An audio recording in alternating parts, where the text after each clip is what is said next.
আমরা তো স্বরাষ্ট্র মন্ত্রী বলেছিলেন দেশে মব কালচার থাকবে না, কিন্তু আমরা দেখছি বাংলাদেশ ব্যাংকে মব করে গভর্নরকে সরিয়ে দেওয়া হলো, বাসসে মব করে সেখানকার সম্পাদককে সরিয়ে দেওয়া হলো।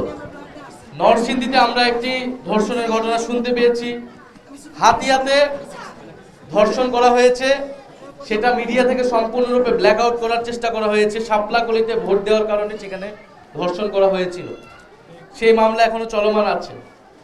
এবং শাপলাকলি দাঁড়িপাল্লাতে ভোট দেওয়ার কারণে সারা দেশের বিভিন্ন জায়গায় নেতাকর্মী সমর্থকদের বাড়িঘরে ভাঙচুর হামলা চলমান আছে এখন পর্যন্ত।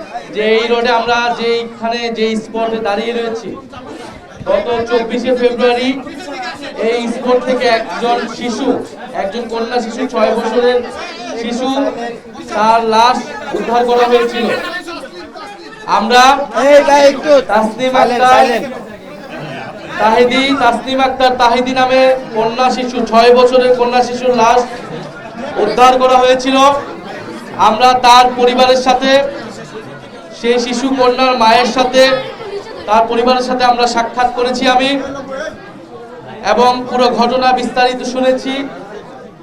ব্যক্তিগত কিছু দ্বন্দ্বের কথা উনি বলছেন, এলাকার কিছু দ্বন্দ্বের কথা উনি বলছেন। আমরা তথ্য প্রমাণ তদন্ত ছাড়া আগাম কোনো মন্তব্য এখন করতে চাচ্ছি না। আমরা এখানে এটাই বলতে এসেছি যে এই পরিবারের সাথে আমরা আছি সর্বাত্মকভাবে, এবং এই যে কন্যা শিশু হত্যা হয়েছে, এই হত্যার বিচার আমরা নিশ্চিত করব যে কোনো মূল্যে, ইনশাআল্লাহ আমরা এর বিচার নিশ্চিত করব। এই অভয় এবং এই আস্থা আমরা ওনার মাকে দিয়েছি, কারণ আমরা মনে করি উনি আমাদেরই বোন, উনি আমাদের সাথেই ছিলেন। এবং এই যে তার মেয়েকে এভাবে হত্যা করা হলো, এই হত্যাটা ছিল সম্পূর্ণরূপে পরিকল্পিত। ব্যক্তিগত যেই দ্বন্দ্বই থাকুক বা যেই কারণেই হোক না কেন, এই হত্যাকাণ্ড কোনোভাবেই গ্রহণযোগ্য নয় এবং এটা একটা গর্হিত অপরাধ। যারা এটার সাথে জড়িত ছিল প্রত্যক্ষ এবং পরোক্ষভাবে, তাদের কঠোর থেকে কঠোর শাস্তির আওতায় আনা হবে। এলাকার যত বড় প্রভাবশালী হোক না কেন, বাড়িওয়ালা হোক না কি হোক, সেইটা কোনো বিবেচনায় নেওয়া হবে না। পুলিশ প্রশাসন নিরপেক্ষভাবে কাজ করবে এবং এই হত্যাকাণ্ডের বিচার আমরা দ্রুত সময়ের মধ্যে নিশ্চিত করব।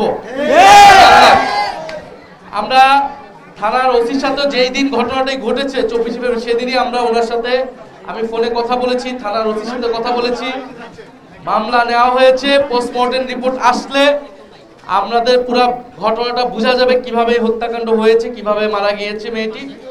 এবং ওনারা যারাকে সন্দেহ করছেন, সেই সন্দেহভাজন তাদেরকেও প্রশাসন, আইন শৃঙ্খলা বাহিনী তারা খতিয়ে দেখছে। আমরা আশা করি দ্রুত সময়ে, অলরেডি একজন আসামি গ্রেফতার হয়েছে, সন্দেহভাজন একজন। আমরা আশা করব দ্রুত সময়ের মধ্যেই গ্রেফতার হবেন এবং এটা ন্যায় বিচার আমরা এই বোনকে সবাই মিলে নিশ্চিত করব। এটা আমাদের ওয়াদা আজকে ওনার কাছে এবং এলাকাবাসীর কাছে। আমরা তো স্বরাষ্ট্র মন্ত্রী বলেছিলেন দেশে মব কালচার থাকবে না, কিন্তু আমরা দেখছি বাংলাদেশ ব্যাংকে মব করে গভর্নরকে সরিয়ে দেওয়া হলো, বাসসে মব করে সেখানকার সম্পাদককে সরিয়ে দেওয়া হলো। নরসিংদীতে আমরা একটি ধর্ষণের ঘটনা শুনতে পেয়েছি, হাতিয়াতে ধর্ষণ করা হয়েছে, সেটা মিডিয়া থেকে সম্পূর্ণরূপে ব্ল্যাক আউট করার চেষ্টা করা হয়েছে। শাপলাকলিতে ভোট দেওয়ার কারণে সেখানে ধর্ষণ করা হয়েছিল, সেই মামলা এখনো চলমান আছে। এবং শাপলাকলি দাঁড়িপাল্লাতে ভোট দেওয়ার কারণে সারা দেশের বিভিন্ন জায়গায় নেতাকর্মী সমর্থকদের বাড়িঘরে ভাঙচুর হামলা চলমান আছে এখন পর্যন্ত।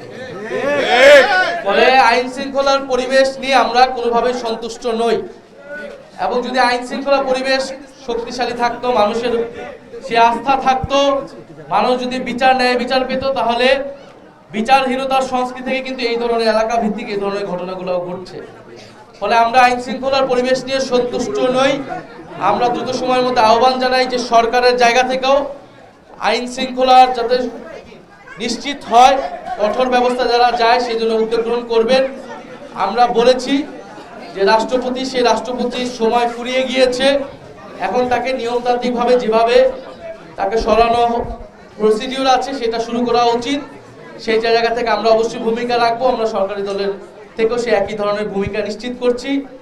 12ই মার্চ অধিবেশন হবে। সেখানে আমরা অবশ্যই আমাদের প্রথম দাবিটাই থাকবে সংস্কার পরিষদ হিসেবে এই সংসদকে অতি দ্রুত সময়ের মধ্যে ঘোষণা করা এবং সংস্কারের যে কার্যক্রম সেটা শুরু করা এবং রাষ্ট্রপতি অপসারণের যে কার্যক্রম সেটা শুরু করা ইনশাআল্লাহ।